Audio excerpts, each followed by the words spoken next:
at the South African launch, Suzuki South Africa called the XL6 an MPV SUV. Sounds a bit confusing, but if you look at the body shape, it's got the length of an MPV, but it's got the cladding and a lot of the other features of an SUV. So that's where they came with it. Let's see what it really is all about. Hi, I'm Alan from MotorMatters. This is the Suzuki XL6. Interesting name, and you'll find out in a few moments where it comes from. Now, it is a typical Suzuki badge at the front. You've got very interesting sort of square treatment cladding around over here. It is the GLX model as well, the upper one in the range. In typical Suzuki fashion, you get GL and GLX. So you get a few little extra features on this one as well, which are nice and a lot of nice to haves. So keep that in mind as well. You've got the LED headlights over here. You come around the side. I mentioned lots of cladding on the bodywork. You can see all the way around the wheel arches, down the bottom over there, and of course roof rails as well. Silver roof rails, which tells you it's a GLX model. Another giveaway that it's a GLX is the 15-inch alloy wheels. You'll just get plastic wheel caps on the GL model. Well, up to you whether you like that or not, whether it's important to you or not. GLX also gives you a little feature like, for example, keyless entry, and note that the mirrors fold in as well when you lock or unlock the doors. Well, now they'll only fold out when I start the engine, but there's a little button over there. Let's have a look over here now. This is, of course, where the XL6 name comes from. But before I tell you that, have a look at how wide the back door opens. Note it opens to almost 90 degrees to give you really easy entry and egress, which is important. Okay, XL6. Note, middle row, 2 separate seats. Captain's chairs, as they would often refer to them, with a nice armrest over there as well on the center. So what you've got here is not your typical 7-seater MPV like the Ertiga. And I'm going to mention the Ertiga but in a few moments because they are very similar. So you've got the more luxurious, can I call it, feature of the middle row. Aircon vents even with fan speed above you over here. So this is really a nice place in the middle row. I must say I'm pretty impressed by it. And if you're a family of only 4, there's a little bit of separation between the kids if you want it. Could prevent a few fights along the way. Another nice feature is the fact you can slide the seat forwards and back because there are what you know always call the cheap seats behind me. Press the button there and there we go,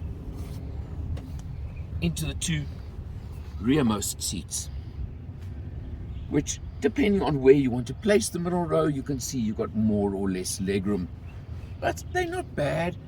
More than enough headroom, which is an important feature, keep in mind. But I've got a feeling if I bought one of these, I would actually probably very much want to use it as a 4-seater because it's going to give you boot space. Keep that in mind.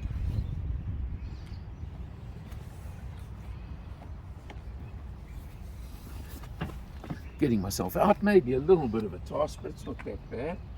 And just put the seat back there. There you go, back into luxury mode.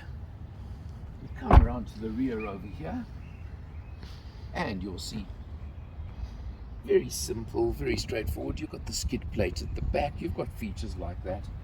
But now, of course, pop open the tailgate, and as I mentioned, if you want it in 7-seater mode, kind of limited boot space. But if you pop those down,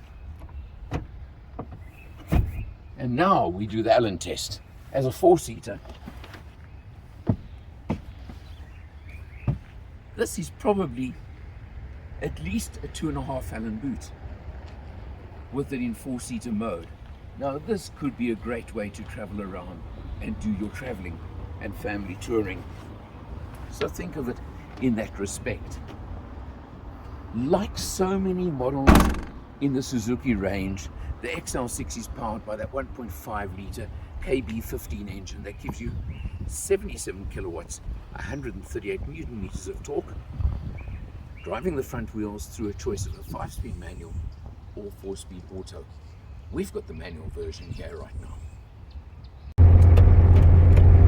Alright, so guess where we are? On the Hearties Road for a change. Today we're in the Suzuki XL6. Yep, it's powered by Suzuki's very familiar and used by Toyota as well these days, the KB15 1.5 litre 4-cylinder naturally aspirated petrol engine.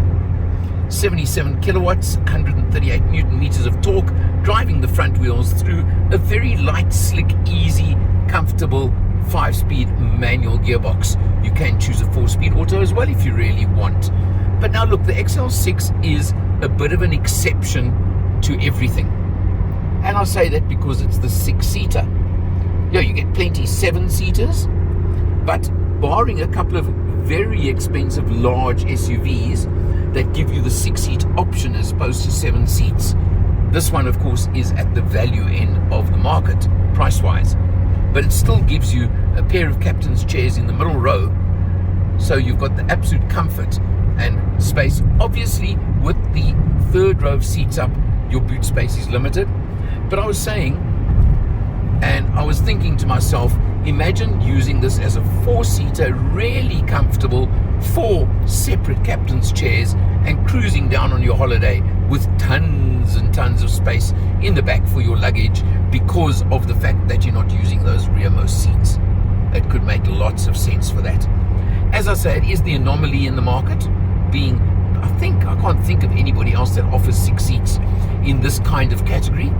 And of course, you've still got the famous economy that the KB15 engine offers. At the moment, we're showing 6.9 litres per 100. It was a lot higher when we did some urban driving. It's come right down with our cruise to Hearties. So take that into account as well. Just overall light, easy, comfortable, and typically Suzuki. Slightly buzzy with the engine, especially when you drop a gear, which you do need to do for uphills, sure, but it's no chore whatsoever. Jumping in behind the wheel, you have a look. The instrumentation is fairly basic, but you know what, as long as it tells you what you need, who cares? But the crucial number over there are 2 of them. 477 kilometers done on this test so far, and we're showing 6.7 liters per 100. If that's not typical Suzuki economy, what is it? Come on, really and truly. You've got a basic steering wheel with a few controls, but the important one, again at the entry level of the market, can I call it, is the fact you do have cruise control. Very useful, very neat. You've got auto on your headlights, which I like. And down here, you've got the kind of old-fashioned Suzuki way of doing your phone on string buttons over there. They all work well. Of course, what I don't like on any Suzuki is the fact there's no auto door lock on pull-off. You've got to press that button yourself to lock the doors. So just keep that in mind. And of course, GLX, I showed you the keyless entry, what they call keyless start as well. That's kind of the upgrades and differences on the GLX model. Moving to the infotainment screen, it's comprehensive, it's useful, it's neat, and I've got to say that if you use a USB cable, it links to Android Auto very, very quickly and easily, which is what I like. It's got, of course, the functions on your economy, as I showed you just now. It's got all the functions you need. I've got no issues with it. It is basic, but so what? And of course, it does have a nice reverse camera with guidelines and features like that. So those are all good, useful features, and I like them a lot.